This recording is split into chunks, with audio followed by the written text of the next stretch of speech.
আপনি যদি মনে করে ফেলেন যে দুই চারটা জায়গায় গিয়ে আপনার কনফিডেন্স আইসা পড়ছে, আপনি অভিজ্ঞ হয়ে গেছেন, সেটা ভুল ধারণা। রাস্তা কখন কোথায় আপনার সাথে কি ধরনের আচরণ করবে, কি ধরনের ব্যবহার আসবে, এটা আপনি জানেন। আচ্ছা, এইবার বলি, এই রাস্তাগুলোতে দেখবেন আপনি যে হঠাৎ করে চাকা ডানে আবার বাইরে যাইতেছে, তার কারণ কি?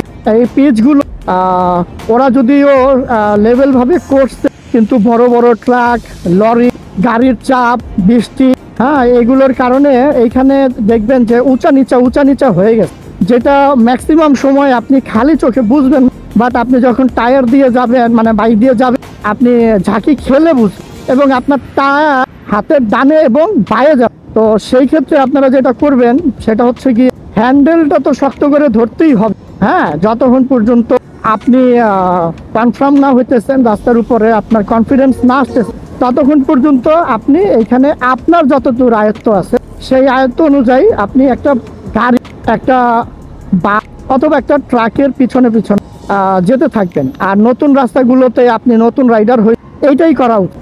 আমিও এইভাবেই করছি। তো আপনাকে প্রথমে কিন্তু প্রথম রাইডার হিসাবে অভিজ্ঞতা অর্জন করতে, অভিজ্ঞতা আমি এখন পর্যন্ত নিচ্ছি, আমার কাছে প্রতিনিয়ত মনে হইতেছে আমি শিখতেছি, আমি কিছুই জানতাম। ঠিক সেরকম আপনি যদি মনে করে ফেলেন যে দুই চারটা জায়গায় গিয়ে আপনার কনফিডেন্স আইসা পড়ছে, আপনি অভিজ্ঞ হয়ে গেছেন, সেটা ভুল ধারণা।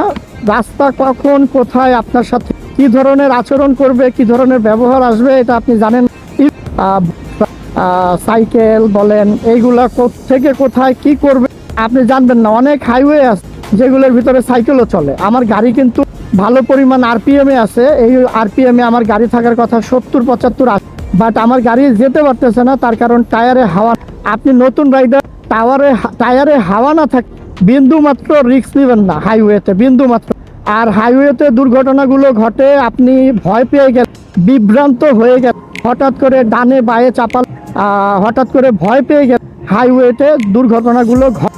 আর সেই কারণে আপনাকে মাথা ঠান্ডা রেখে নিজের উপরে একদম কনফিডেন্স রাখতে হবে। আর মাথায় রাখতে হবে যে আপনি যখন আপনার ওয়েতে চলতেছেন, আপনারে ধাক্কা দিয়ে কেউ পুরো ফেলে না দেওয়ার আগ পর্যন্ত আপনি আপনার ওয়েতেই থাকেন, ঠিক আছে? যতই ক্লোজ কল কাছে দিয়ে প্রচুর বাতাস দিয়ে বাস, ট্রাক, যেটাই ভয় পাওয়া যাবে, আপনার মতো আর চলতেই থাকবেন যতক্ষণ পর্যন্ত আপনার রাস্তা ফ্রি আছে, যতক্ষণ পর্যন্ত আপনার শরীরে এনার্জি আছে, আপনি যতক্ষণ পর্যন্ত যতক্ষণ পর্যন্ত ভয় না পাবেন, ততক্ষণ পর্যন্ত আপনি চলতে থাকেন। তার কারণ বাইকার হইতে আপনাকে অভিজ্ঞতা অর্জন করতেই। আপনি আজকে বাইক কিনে এই অভিজ্ঞতা পেয়ে যাবেন না ভাই। আপনাকে অভিজ্ঞতা কালেকশন করতে হইলে, অভিজ্ঞতাকে অর্জন করতে হইলে আপনাকে অবশ্যই রাস্তায় নামতে হবে। আমি যতই আপনাকে বলে দেই না কেন, সেটাতে আপনি আইডিয়া নিতে পারবেন, কিন্তু অভিজ্ঞতা আপনি প্র্যাকটিক্যাল চালানোর পরেই পাবেন।